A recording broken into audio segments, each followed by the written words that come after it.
Welcome back, everyone. I'm Jack Powers. You're on Chronicle number 54 of the Chronicles of Captivity. And in Chronicle number 53, remember I was telling you about how the goon squad came in, how I just lost it over what was going on with the legal system, all the work that I had put in. I mean, hours and hours and hours of study and reading and writing and doing this under these really draconian conditions, sometimes with only a little stub of a pencil and everything basically on paper, because in most of those seg units, especially Lewisburg, you didn't have access to any typewriter or word processor or computer or anything. No, it was paper.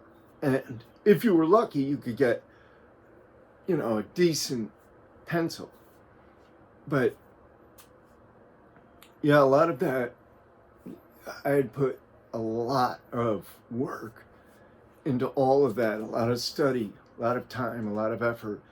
And I could see clearly that it was all any illusion that prisoners have of like fairness, any illusion that anyone has that there's a level playing field. Yeah, that's all it is an illusion. It's wrong. That's not correct. Yeah, it's way tilted. And, my view is that it can't really be helped. That's just human nature. I thought a lot about this while I was at ADX. I had a lot of time to think, and obviously many, many days I would just walk back and forth diagonally from one corner of the cell to the other, and I'd have to step up on the bunk to do that. It's about 11 inches high off the floor, concrete. I'd step up, step on it. Yeah, that's basically what was happening. Me just thinking about these things and coming to really solid, clear conclusions based on reality. It's just the clarity of reality. I was like, wow, okay, boom, I see what's going on. And I just knew that I was hit. I knew that, and it spun me for a minute, because I had put such hopes into the court system. I really, really did. I had way too much. I had put so much hope in my appeals. I had put so much hope that there were people out there who would see what had occurred in my case and would right the wrongs that had been rendered. But what I found was that this system was rotten from the very core. It was rancid, rotten. These people were mostly haters. I mean, haters. Yeah, just very, very, very vindictively hostile. Let's put it that way. Vindictively hostile. And add to that, knowing that since you are the law, you're sort of above the law, or feel you are. So, yeah, I mean, in the federal system, it's, yeah, in any system. Some better than others, some worse than others, I guess, but In the federal system, yeah, it's a wash. You have nothing coming, unless somebody somewhere wants you to get something. Otherwise, you have absolutely nothing coming. So it's just, all it is a matter of, it's really a matter of putting aside the whether the system is fair or not. We know that it isn't. It's really not even a question. So I started to be able to put that aside. Once I got rid of all the legal documents and went through my little, my little blowout, all they did was they took me to the hole, they put me in the shower, which made the shit burn, the CS gas burn, a lot more than it would have otherwise. Or if they had properly decontaminated with like some kind of casein or milk or whatever, right? That particular protein is that's why guys will soak their towels or blankets in milk and put it over their face when they're about to get gassed. And, they can, I've seen them put canister after canister after canister in a cell so that the whole place fills up with CS gas. I mean, and the dude is still in there and they're watching him. I mean, they're looking at him and has his towel up, usually a stack of towels, soaked in milk. You can breathe. It's like a gas mask.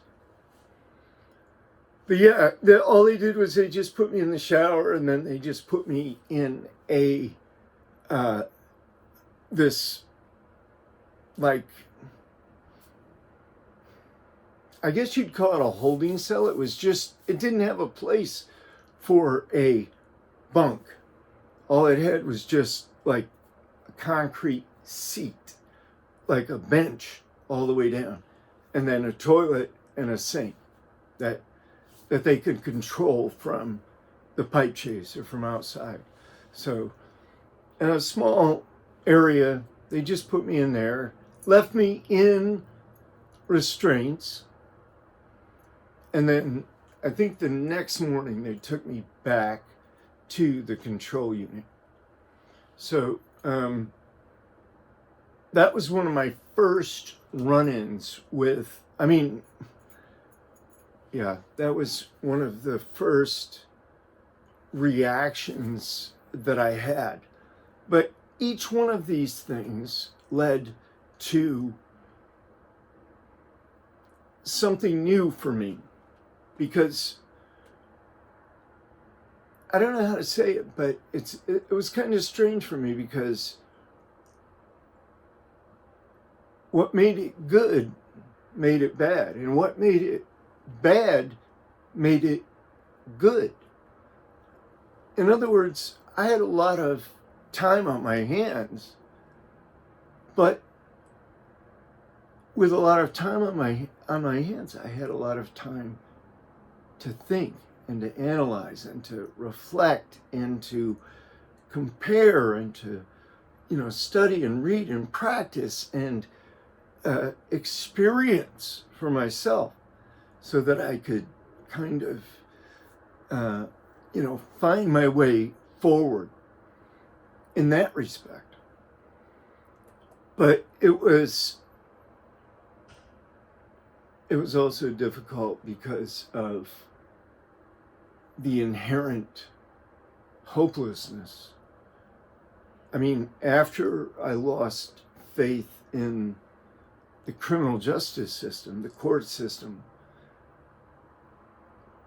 I just threw myself into yoga. Really just started practicing, studying, reading, meditating. It was really, I think,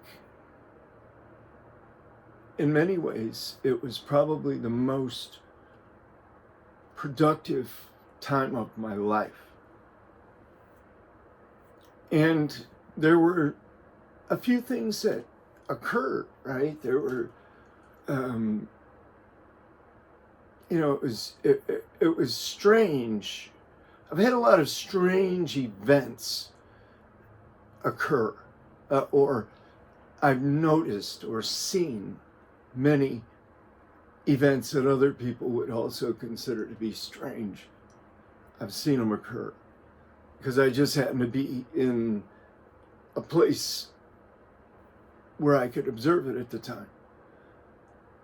But there was a time when I looked out the window and I could see a sliver of the sky. If I got down enough toward the bottom of the window, I could see a sliver of the sky. And there were these lights, these orbs that were circling each other, and it looked like they were playing. They were racing around and chasing each other and swirling, and they came right down, right by the outside of my window. And they just like hesitated there for a second. And then they just, started their play again and took off. And I was like, wow, what was that about? I mean, it was strange, right? But yeah, stuff like that. There were several other events too that I'll tell you about.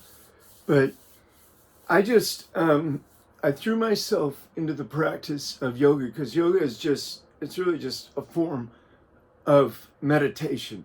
I don't want to call it meditation. I want to call it something like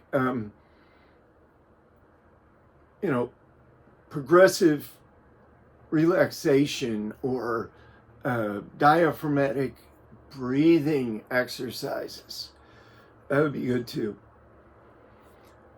But that's all it is. It's just, you're just learning how to relax your body. You're learning how to relax your mind so that your thoughts aren't, so that you're not all herky and jerky. You're just learning how to relax and how to learn about who you yourself are. Because most of us, that's what I found anyway.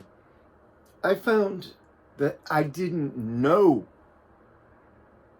very much about myself because psychologically you either don't want to know, or you don't want to admit, or you don't want to look at, or you don't want to think less of because of. But there I was able to take a very critical look at my overall self. I mean, from A to Z. I went all the way back into the earliest memories of childhood, just to analyze each memory, to see, to try to understand the genesis of these later behaviors. Because I think that's kind of how we get there in most, if not all cases, is things that happened during our earliest years, the formative years, set us on a path. So I had a big opportunity, a lot of time to think, to study. One day I was just writing away. I was just writing a story because, it's a lot more fun writing stories than it is to write legal briefs or motions or what have you. To me, it's a lot more fun. It's a lot more creative to just write a story or to, like what I used to do sometimes too, I would pretend that I was an executive producer of, some really high level production company. And, I'd be putting this whole story together, this whole script, the writing, and then I'd end up actually, directing the movie and doing the whole thing, going through that whole creative process with it. And it was just, I found that the imagination, when you don't have anything except gray walls and a flat ceiling and a flat floor and concrete and steel, just gray, and maybe in some places this putrid pea green.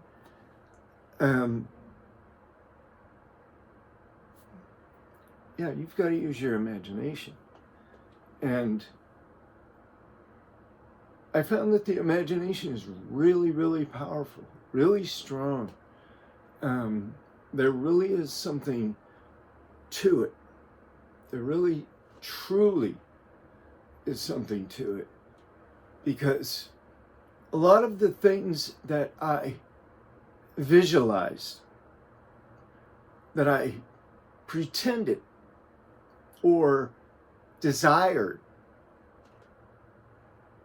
many of those things are now beginning to happen on this level, on the physical level of my life. Many of them have already happened, and they continue to occur. And it's all really good. It's great. But I'm just saying that it was at ADX that I realized that the imagination is a very, very potent and powerful element of the human mind that probably isn't used enough. Imagination, visualization. So I practiced types of yoga that do involve visualization. I began to write these guided visualization scripts. You know what I'll do? I'm going to find one of them and I'm going to read it to you on the next Chronicle. Word up. Next Chronicle, I'm going to read one or two of them to you. I'm going to take you on a guided tour. I'll see you then.